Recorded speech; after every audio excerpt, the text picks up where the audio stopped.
We are joined today by an experienced UFC fighter and also coach.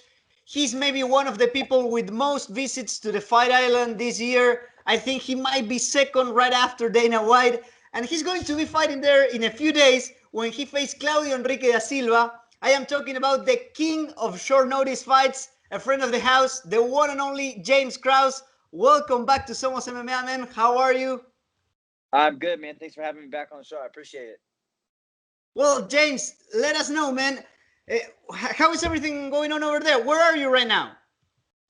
I'm in Las Vegas. They do it's like a 24, 36-hour quarantine before you get on the plane to the island. So it's what is it, like 7 or 8 o'clock here right now. And then we have to meet at the lobby at 3 a.m. and then we take off at 6 to go to the island. Well, so you're leaving right now in a few hours. I want to know how's quarantine been going on? What about that? You're looking at it. Interviews in a hotel room, man. It's been pretty uneventful. You know what I mean? Just hanging out, relaxing, trying to catch up on some sleep, and just doing my thing. Hey James, I want to know, man, how many quarantines you have been in this Oh God, weeks in Las Vegas, in Fight Island? half my year's been in quarantine, bro. Half of 2020's been in quarantine, man. I'm over it. I'm so tired of it. Sorry, I had to turn my volume out. I'm so sick of it. Half my year's in quarantine, man. It's good though. I'm on the road quite a bit, and that's kind of why I took this fight on short notice. Is if I did not fight on the island, I'm just too busy. After this, I have a fighter on the October 31st card. I have 2 fighters on the November 14th, 2 fighters on November 28th, 1 fighter on December 12th. Then I have about 4 fighters that aren't booked that will be booked within the fourth quarter. So I just won't have time. You know what I mean? Like, so I wanted to get another one in before 2020 ended, and they offered this up, and I like the fight. I like the challenge. So let's go. James, you fought in February, and then you have been involved in so many fights because you are a coach and your fighters they fight, no? So do you need this? Do you need a fight on this time? You mean like financially? No. If you wanted to fight. Oh yeah, no, they asked me for it. Yeah, absolutely. I mean, I don't. When you say like need, I don't need to do anything. But like, I was just telling a friend this. I kind of back myself into these corners where it's like, it's kind of like an ultimate like challenge to myself. You know what I mean? Like I always just put myself in a spot where like, just the most of my growth in my life has been through spots like this where I've had no choice but to succeed, and I feel like you get the best version of me. Maybe not from obviously I didn't have a camp to prepare or get in the shape that I normally would, but I train every day, so like, and I feel like moments like these are where I really shine, where I do some of my best work at. So I'm really excited for the test. I'm really intrigued by the puzzle of Claudio Silva, 14-1 on a 14-fight win streak. He's got wins over Danny Roberts, Leon Edwards. I'm just really excited for the matchup and the puzzle in front of me. I think I'm a very difficult style for a lot of people, and I don't think you can bring one specific guy in to emulate me. I think I can adjust mid fight, and I think I have a very high fight IQ, and I'm able to change things up on the fly. And I think I'm a difficult matchup for him. So I'm really intrigued by the puzzle, though. I'm really looking forward to the challenge. James, and let us know, what were you doing when you get the call from the UFC, and how was all that process to saying yes? I mean, it was just yes, or you had to think about it? I was actually at my house at my son's first birthday party, and yeah, I mean, I said, what's crazy is what most people don't know is I was the original opponent for Claudio Silva on the island. I don't remember what the date was. It may be this date, but I was the original opponent, and I accepted the fight. This has been probably 6 or 7 weeks. Accepted the fight, and for whatever reason, I got a call a couple weeks later that said, "Hey, we're gonna match you up with somebody else stateside." And I said, "Okay." You know, I didn't think anything of it. It's no problem. You know, I don't have to go to the island. No worries. I'll fight in Vegas. It's no problem. And then I never really got another offer. You know, but I wanted to fight again in 2020. So they offered me the fight again 3 or 4 weeks out, 3 or 4 weeks ago, and I said no. You know, I felt like I wanted to. You know, I just on short notice, it wasn't something that intrigued me or whatever. You know, I wanted a full camp or whatever, and then I just get a call my son's first birthday party on Saturday, and they're like, "Hey man, like this, we need somebody," and I was like, "Fuck it, let's go, let's just do it." You know what I mean? So like, I've been doing this for a long time, man. You know what I mean? Like that stuff doesn't really shake me. So I was just, let's go. You know, I'm ready for it.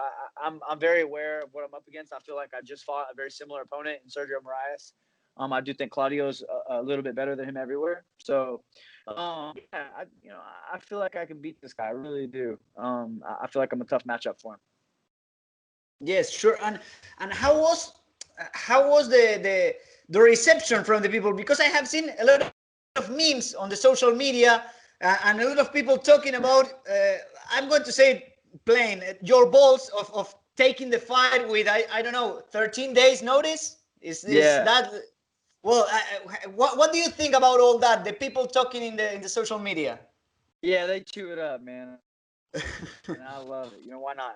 It doesn't make a difference to me, but everybody seems to love it. And I always say there's really no admiration in taking a short notice fight. The admiration should be in winning a short notice fight, which I did not do my last go out. You know, I took that one on 24 hours notice and I came up a little bit short, but yeah, man, they chew it up. The internet loves it, and I do it for me, and I do it for my family. But it's yeah, you know, it is what it is. So the camp thing doesn't really matter to me. I typically overtrain anyway, so it's whatever. It is. James. Yes, go ahead, Enio. Go ahead. No. I just want to talk about the fight. What do you think about your rival? What do you think about Claudio Da Silva? Yeah, he's obviously very good. I mean, he's very skilled. He's talented. You know, I'll give you the rundown on what I like about him from a fighter perspective is obviously, you know, 14-1 with a 14 fight win streak. That right there is just incredible. You know, you can't deny that. He got wins over Leon Edwards 7 years ago, but you know, a win over Leon is a win over Leon. A win over Danny Roberts. He's got some good wins. You know, he's very talented. From a striking standpoint, he's a very aggressive striker. Throws very hard, kicks very hard. Fairly low volume. Not overly technical, but what he lacks in technique, he makes up for in you know, the willingness to hurt somebody. So from a grappling standpoint, I mean, he's incredible. You know, he's a great grappler.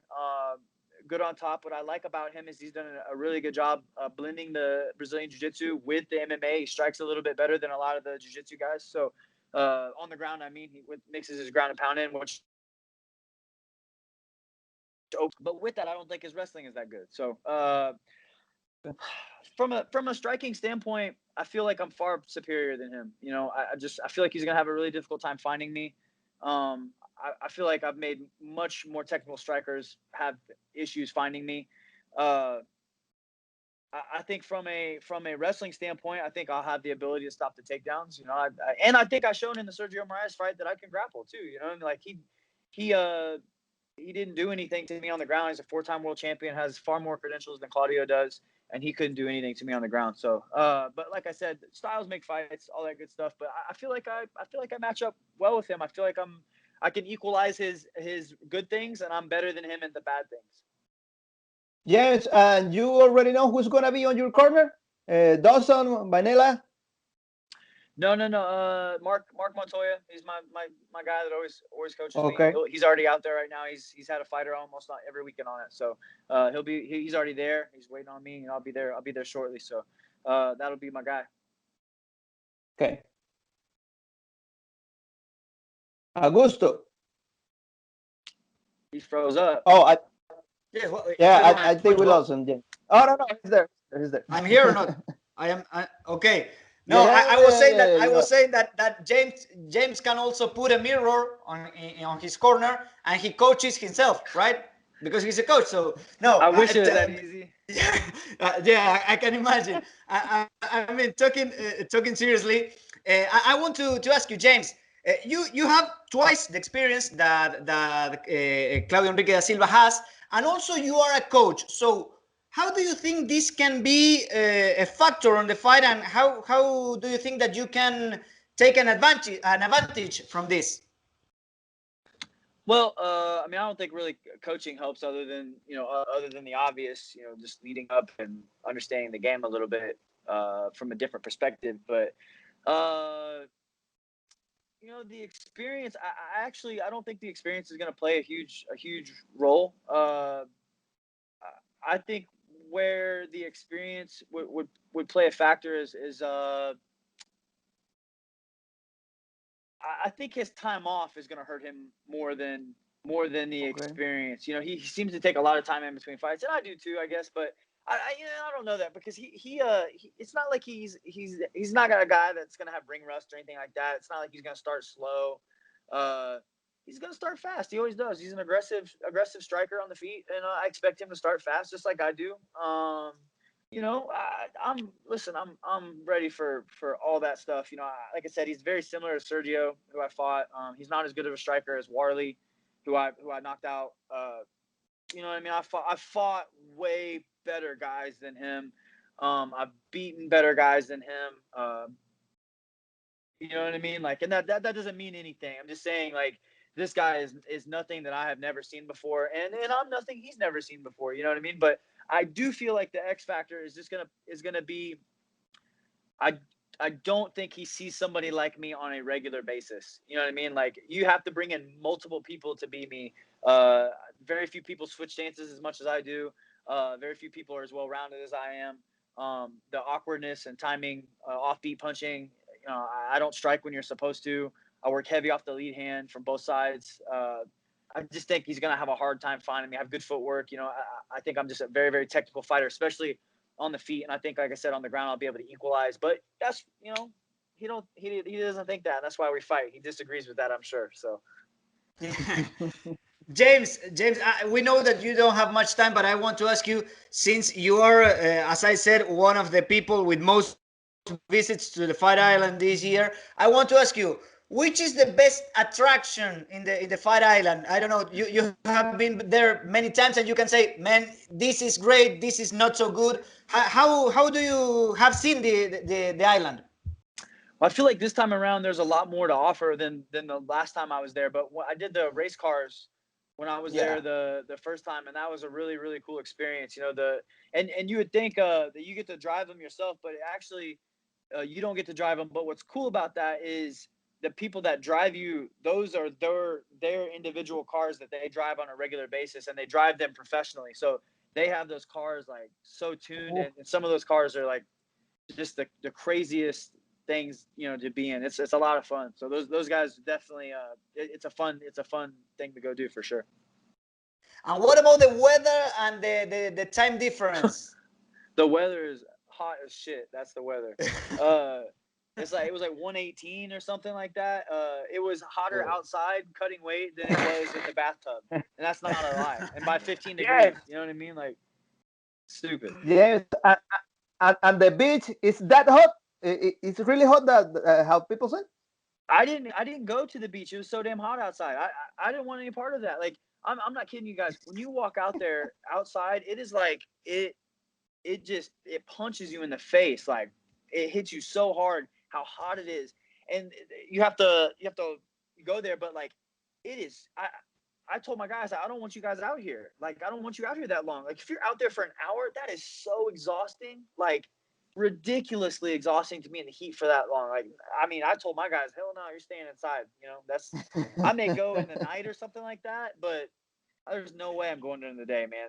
There's absolutely no way. It's already hard enough with the time change, the sleep difference. We have to be ready to fight at like 3 a.m. There's no way I'm gonna do that, man. And I feel like you're seeing a lot of like saturated performances because these guys aren't getting proper sleep, and it's not easy to do. The plane ride there, like, we have to get up at 3 a.m. tonight just to go to quarantine, and then we have to get on a 15-hour flight. When we get there, it's gonna be the middle of the day.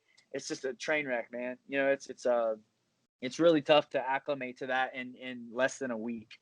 They say it's 2 days for every hour time change for your body to acclimate. So there's a 9-hour time change. So they're saying 18 days is essentially what it would take to recover fully from that. So we're there like 6, 7. Gracias por visitar Somos MMA en YouTube. No olvides suscribirte a nuestro canal y activar las notificaciones para seguir disfrutando de nuestro contenido.